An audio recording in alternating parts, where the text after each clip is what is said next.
Sit nearer, friend. The fire is steadier on this side.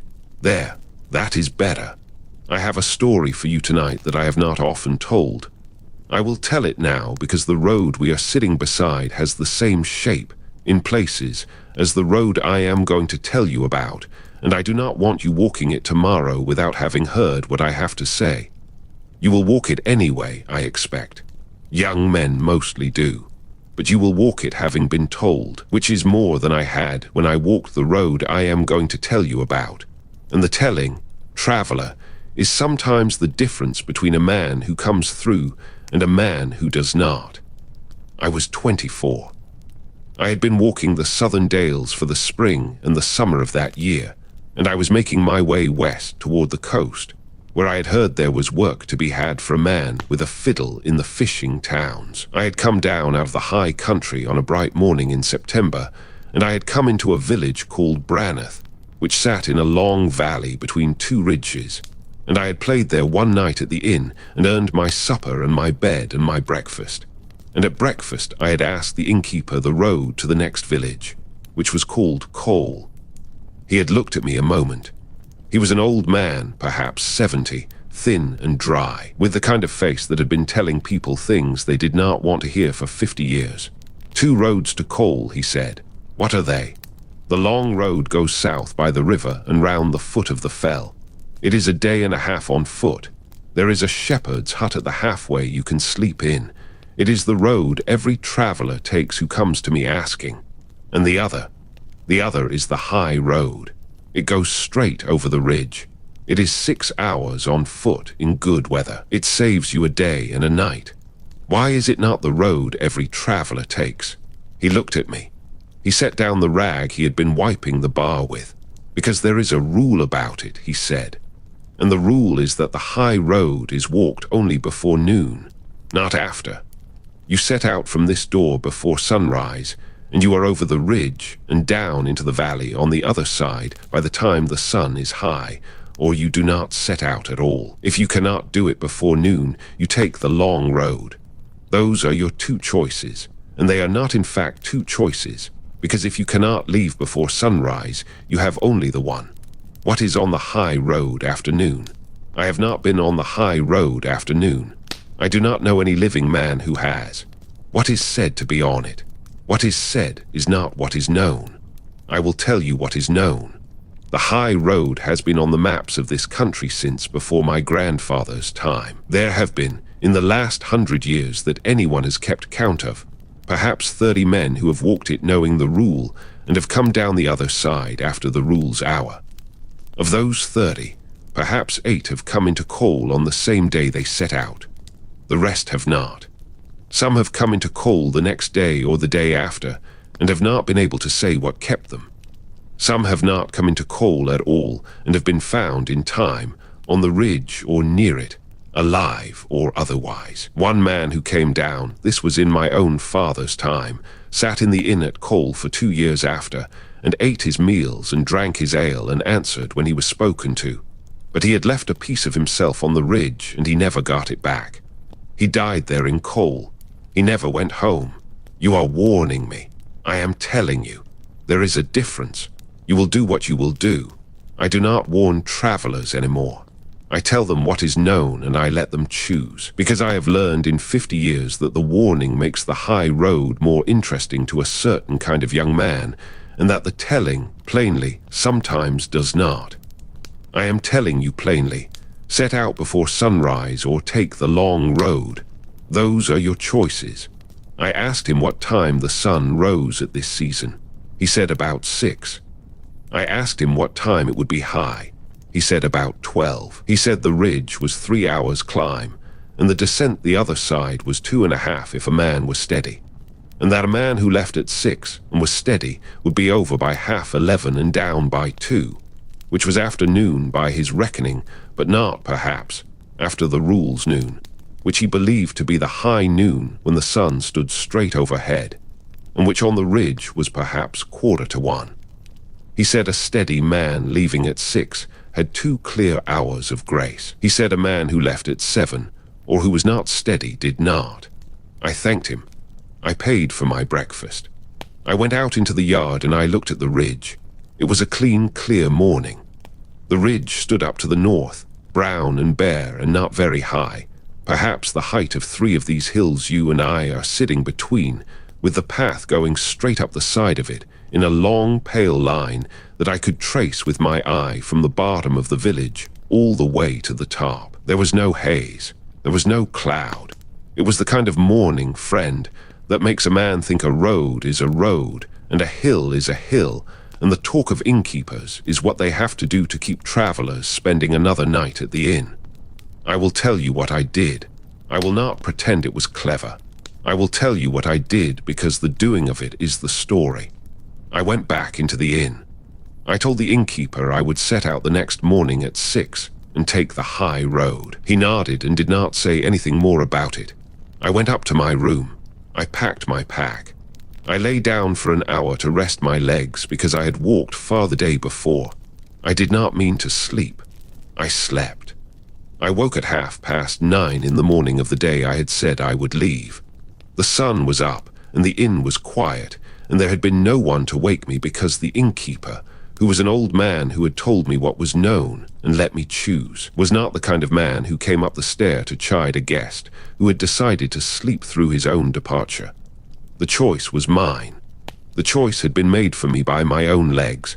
I sat on the edge of the bed. I knew what I should do. I should go down to the bar and tell the innkeeper I had overslept, and I should take the long road that afternoon and sleep in the shepherd's hut at the halfway and come into call the day after tomorrow. That was the sensible thing. That was the only sensible thing. The high road was not, at 9:30 in the morning of a September day in that country, available to me. I went out and looked at the ridge again. It was still clear. It was still no cloud. The path up the side was still a pale line I could trace with my eye, and the top of the ridge looked, in the bright morning light, 4 hours walk away rather than 3. The sun was already higher than I would have wanted it. But I thought, traveler, I thought it like this, and I want you to hear me think it, because it is the thinking that brought me to where I went. I thought. The innkeeper said 1:15 is the rule's noon by his reckoning. It is 9:30. I have 3 hours and a quarter to be on the descent on the other side. I am 24, and I am strong, and the path is clear, and the weather is good. I will be over the ridge in 3 hours. I will be on the descent at 12:30, 15 minutes inside the rule. If I am a little slow, I will be on it at 1:15, on the rule. If I am slower than that, I will be 5 minutes the wrong side of it, on a clear day, on a brown, bare ridge, where nothing can come on a man fast enough in 5 minutes to do him any harm. That was my thinking. I will say it again, so you can see how thin it was. I told myself that a rule that had stood for 100 years, and had killed men and broken men, and left one man sitting 2 years silent in an inn, that this rule had a margin in it of 5 minutes, and that the margin was mine to use. I went down to the bar. The innkeeper was not in it. There was a girl behind the bar who I had not seen the night before, perhaps his granddaughter, who was wiping cups. I did not tell her where I was going. I paid her for the room. I took my pack and my fiddle and I went out into the yard, and I did not look up at the ridge again because I knew what looking would do, and I started walking. Let me stop here a moment, friend. The wind is dropping. Pull your blanket up. Take a drink of water if you have it. I want you settled for what comes next, because what comes next is the part I do not tell quickly. Set yourself down properly. The fire is good. I will go on when you are ready. I made the foot of the path at 10. I had walked fast across the valley floor, and I was already warm in my shirt. The path went up the side of the ridge in a long, steady climb, not steep, but not gentle either, and I started up it at a pace I knew I could not hold the whole way. I held it for the first hour anyway, because I wanted to be high on the ridge before I needed to slow, and I was on the upper third of the climb by 11, with the sun behind me and not yet hard on the back of my neck. I will tell you what the ridge was like, traveler, because the look of it matters to the story. It was a brown, bare back of land, perhaps half a mile wide at the top, with the path running along the spine of it once the climb was done. There were no trees. There was no cover. There were a few standing stones at intervals along the spine, none of them very tall, mossed on their northern sides, with marks on them I could not read. There was wind. The wind was higher than it had been in the valley, but it was a clean wind, the kind a man can lean into if he needs to. There was a great deal of sky. I came up onto the spine at 11:05. I had time. I had a good margin, and I knew it. I could see, looking ahead along the spine, the path running straight along it for perhaps 1.5 miles before it began to drop down on the western side toward Cole. I could not see Cole itself from the ridge. The valley on the western side was below the line of the descent, but I could see the country beyond it, the lower hills, and the silver line of the river that ran through Cole, and the smoke of 1 or 2 chimneys in the further distance. I started along the spine. I was steady. I was breathing well. The wind was at my left shoulder. I want to tell you the thing I noticed first, because it was the thing I almost did not notice. And I think now, all these years after, that the man who noticed it and walked back down the eastern side immediately was a man who would have lived a different life than I have lived. The standing stones along the spine, friend, were all of them mossed on their northern sides. That is the proper side for moss in this country, as you know, because the north side is the side that the sun does not strike, and moss likes the cool, dim side of a stone. Every standing stone in the dales and the marches is mossed on its north. I have walked past 10,000 of them. I have never seen one mossed differently. The stones on that spine after the 3rd or 4th were mossed on their western sides. It was not a great difference. The moss was the same moss. The stones were the same kind of stone. Only the side the moss was on was wrong. The sun stood in the southern sky and would, by noon, be nearly south of the spine. The western side was not, by any natural reasoning, the side that the moss should have liked. It should have liked the north, as it always likes the north. But the moss on the stones from the 4th stone onward was on the west, on the side that faced Cole, on the side that faced the way I was walking. I noticed it. I did not turn around. I will tell you why I did not turn around, because the not turning is the story too. I noticed the moss and I thought, that is strange. I thought, I have not seen that before.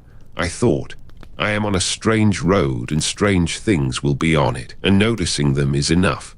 And turning back for a piece of moss in the wrong place is the act of a man who is going to spend his life turning back for pieces of moss in the wrong place and will never get anywhere.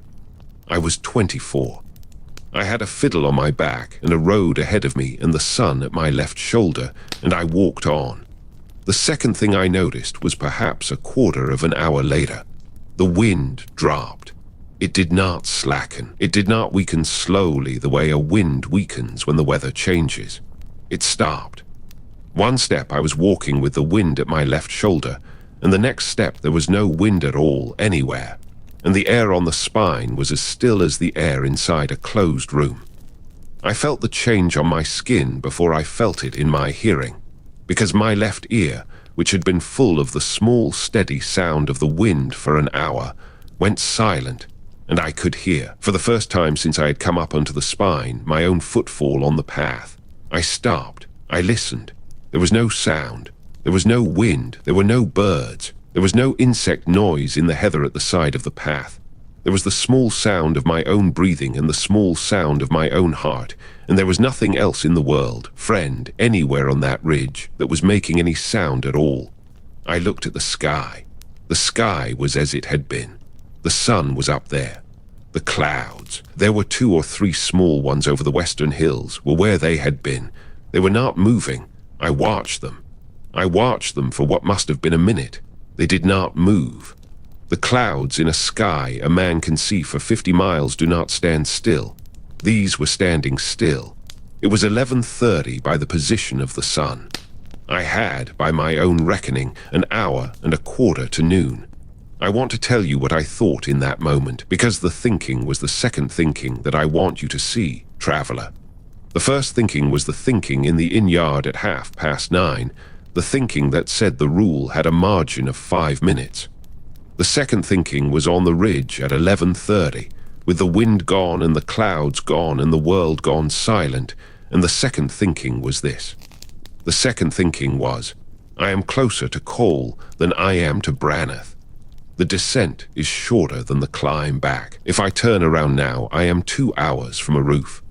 If I keep going, I am perhaps an hour and a half from the start of the descent, and once I am on the descent, I am out of the rule because the rule is on the ridge, and the descent is not the ridge. I want you to hear how that thinking works. I want you to hear it because it is the thinking of a man who has already started to lose friend, and who is, by his thinking, telling himself that the way out is forward. The way out was not forward. The way out had been at the foot of the ridge that morning when I had still been able to choose, and after that there was no way out, only ways through, and the ways through were what the ridge had to offer me, and the ridge does not offer ways through to men who have come onto it after the hour. I walked on. I walked faster. I will tell you that I walked faster as though that is a brave thing, but it is not. It is what a frightened man does when he cannot turn around. I walked faster, and I did not look at the stones, and I did not look at the sky, and I watched the path under my feet, and I counted my steps for some time, because the counting kept me from thinking. Then the path turned. I want to say this carefully, traveler, because it is the part of the story I have thought about most in the years since, and I do not entirely understand it even now. The path turned. It had been running straight along the spine of the ridge for the mile I had walked. The spine of the ridge was still running straight ahead of me. I could see it. But the path itself, which had been on the spine, was no longer on the spine. It was bearing a little to the left, off the spine, down the southern side, into ground that ran softly downhill toward a fold I had not seen from above. I stopped. I looked at the path. I looked at the spine, where the path should have been. There was no path on the spine. The path was where I was standing, and it was bearing south of west, and the spine of the ridge was 100 paces to my right, and bare of any track at all. I had not turned. I had been counting my steps. I had walked perhaps 200 steps since the wind dropped, all of them on the same path, and at some point in those 200 steps, the path had gone from the spine to where I was standing, and I had not felt it go. I looked behind me. The path, behind me, went straight back along the spine to the place where I had come up. I could see it clearly. It came along the spine, and it stopped where I was standing, and it went on, south of west, down into the fold. Forgive me, friend. Let me drink a moment. My throat is dry from this part. There, are you cold? The fire wants a log. I will put it on. Sit close. I want to be done with this part of the story before the next gust comes off the fell. I will tell you the truth, traveler, because the lie at this point would not be worth telling. I should have walked back. I should have walked back along the path to the place where I knew it had been on the spine, and I should have stood on the spine, and I should have walked along the spine itself, on the bare ground, the way the path had always run, until I came to the descent. The spine was the rule's ridge. The path off the spine was something else. I knew this. I knew it standing there. I am telling you that I knew it because I do not want you to think I am telling you a story about a foolish young man who did not understand what was happening. I understood. I was 24, and I was tired, and I was frightened, and I understood, and I walked on along the path, and I walked off the spine, and I went down into the fold. I will tell you why. I will tell you because I have thought about it 1,000 times. I went down into the fold because the path was a path, and the spine was bare ground. And walking on a path is what a traveler does. And walking on bare ground, when there is a path beside you, is what a man does who has decided he is lost. And I had not yet decided I was lost. I had decided only that the path was strange. A strange path is still a path. A man who has not yet admitted he is lost will follow a strange path further than he will walk on bare ground beside it. That is the trap, friend. That is one of the traps. There are others, but that is the one that took me. And I tell you about it now so you will know it when it is set for you, because it is set for everyone, on every road, in some form or another, and the form it takes on the high road between Branneth and Cole is a path that bears off the spine in the silence after the wind has stopped. I walked down into the fold. The fold was a small green hollow that I had not been able to see from the spine. There was grass in it. There was a single small thorn tree standing in the middle of it. There was, at the foot of the thorn tree, a stone that was different from the stones on the spine. The stone in the fold was not standing. It was flat. It was perhaps the size of a small table, set into the ground at its level, with the grass grown right up to its edges, and on its surface, which I could see from where the path brought me, there was a hollow worn into the center of the stone in the shape of a shallow bowl. I knew, traveler, I knew before I had reached the foot of the path what the stone was and what the bowl in it was for. I knew the shape of these things. I had heard them spoken of in inns by men who had heard of them from men who had seen them. The stone was an old stone. The bowl was an old bowl. Something had been laid on it in some unknown number of years before, and the laying had worn the stone down, and the stone was waiting in its quiet way to be used again. The path led to the foot of the stone. It did not go past it. It ended at the stone. I stopped at the edge of the fold. I did not go down to the stone. I will tell you what I did, friend, because what I did mattered, and I think it is the only thing in this whole story that I did well. I stood at the edge of the fold. I took my pack off my back. I set it down on the path behind me. I sat down on it. I did not look at the stone. I looked at my hands, which were in my lap, and I made myself breathe slowly, and I thought about what was true. The path had brought me here. The path ended at the stone. The path had not been on the spine where I had walked it. The wind had dropped at the moment the path began, in some way I had not noticed, to go off the spine. The moss on the standing stones had been on the western sides, which was the wrong side. The sun above me was still in the same place it had been when the wind dropped, which meant the time was not moving, which meant I was no longer, in any sense that the rule cared about, on a road where noon was a thing that could come and pass. I thought about what I could do. I could go down to the stone. That was one thing I could do. I did not think anything would happen to me if I went down to the stone immediately. I thought I could go down and look at it and come back up. But I thought also, sitting on my pack at the edge of the fold, that the stone was waiting, and that going down to it was the act the stone was waiting for, and that some act done at the stone, laying my hand on it, or sitting on it, or speaking to it, or pulling a thorn from the tree above it, or any of 100 small acts a curious man does at a strange place, would be the act that completed whatever had been begun when the path had bent off the spine. I did not know what the completion would be. I did not want to know. I thought of the man in the inn at Cole who had sat for 2 years and never gone home, and I thought he had perhaps gone down to a stone in a fold and had put his hand on it, and I thought I did not want to be the next man who sat in an inn. So I sat on my pack, and I did not go down. I sat there a long time. I do not know how long. The sun did not move, and so I could not tell. I sat until my legs were stiff. I sat until I was cold, although the air was not cold.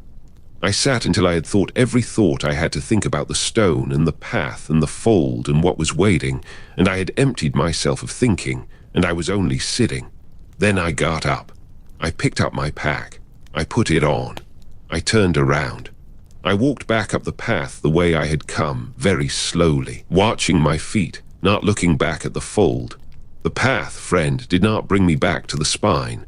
I want you to hear that. I walked back up the path I had walked down. I walked it for the same number of steps I had walked down it, which I had counted because I had been counting my steps all along. I walked it the same way, at the same pace, on the same ground. And the path did not bring me back to the spine. The path brought me, after perhaps 200 steps, to the edge of another fold, smaller than the first, with another thorn tree in it, and another flat stone at the foot of the tree, and the path ended at the foot of the stone. I stopped. I did not, this time, sit down. I turned around again. I walked back the way I had just come, watching my feet. I came, after perhaps 200 steps, to the edge of a third fold. There was a thorn tree. There was a flat stone. I will not tell you how many folds there were, traveler, because I lost count, and the losing of the count was, I think now, part of what the place was doing to me. I will tell you only that I walked from fold to fold for some time that I cannot measure, and that every fold I came to had a thorn tree and a flat stone and a path that ended at the stone, and that I did not, in any of them, go down to the stone. At some point, in some fold that may have been the 7th or the 17th, I sat down on my pack again at the edge of the fold, and I did the only other thing I knew how to do. I took my fiddle off my back. I tuned it. I did not need to tune it, but I tuned it because the tuning was something to do that was mine and not the fold's. I lifted it to my shoulder. I played a tune.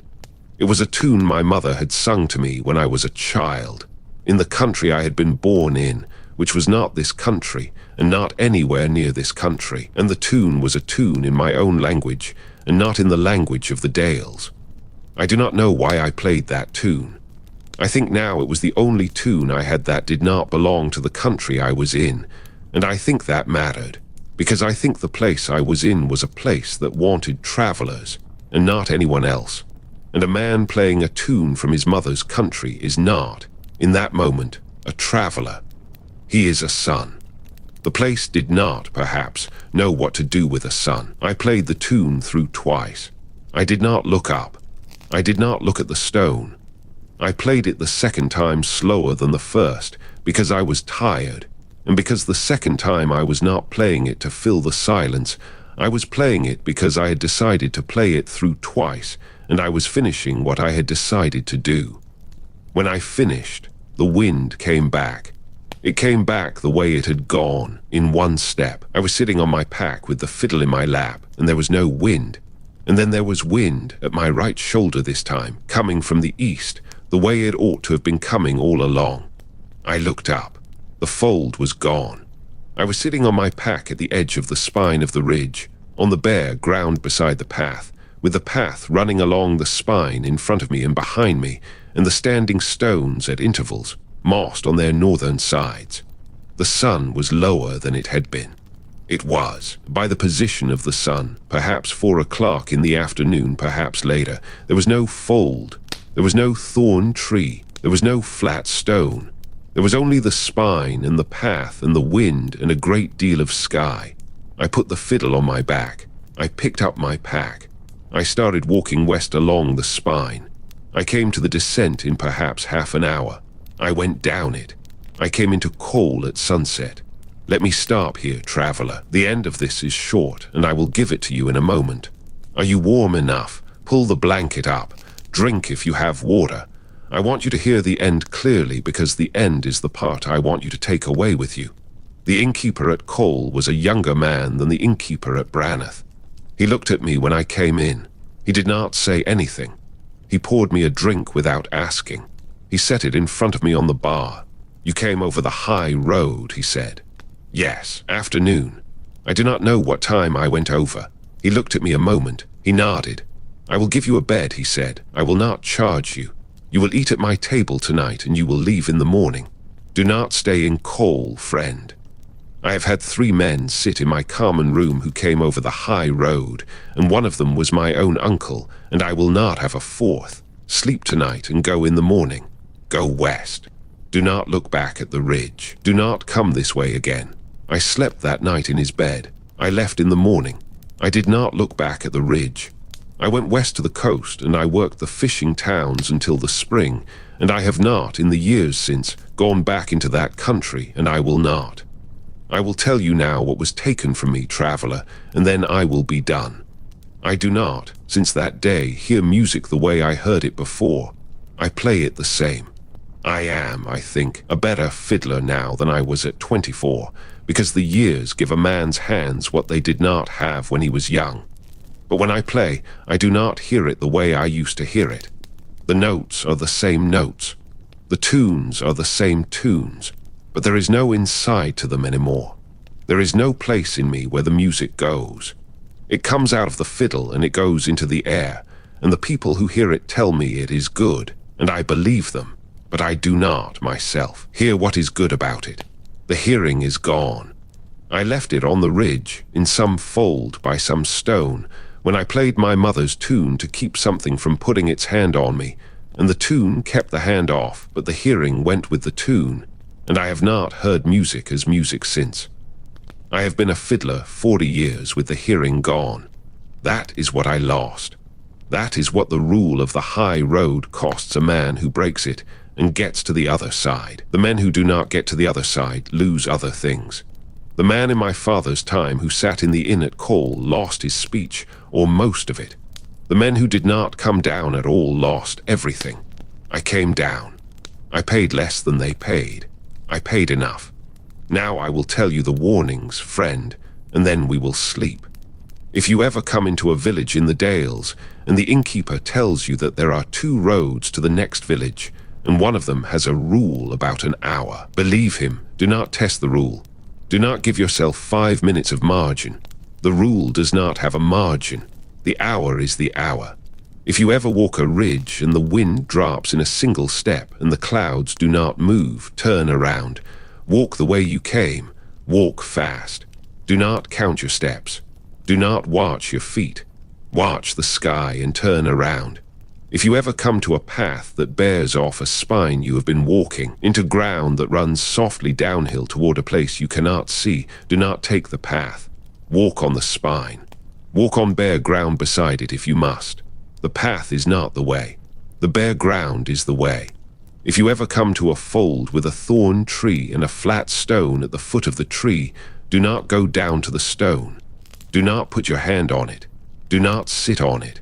Sit on your pack at the edge of the fold and play a tune from your mother's country, if you have one. If you do not, sing one. If you cannot sing, say one of her words aloud. The thing in the fold does not want a son. It wants a traveler. Make yourself a son. And if you come down off a road like that, traveler, and the innkeeper on the other side gives you a bed for nothing and tells you to leave in the morning, leave in the morning. Do not stay. Do not come back. Go west or east, or whichever way the road takes you, and do not, in the rest of your life, walk that road again. There, the wind has settled. The fire is good. Sleep, friend. I will sit up a while longer. I do not sleep well by fires, as I have told you before, and the telling of this story always makes the sleeping harder. But you sleep. You have heard what I have to say. You will walk where you walk tomorrow, having heard it, and that, friend, is the most a man like me can do for a man like you. Good night, traveler. Sleep well.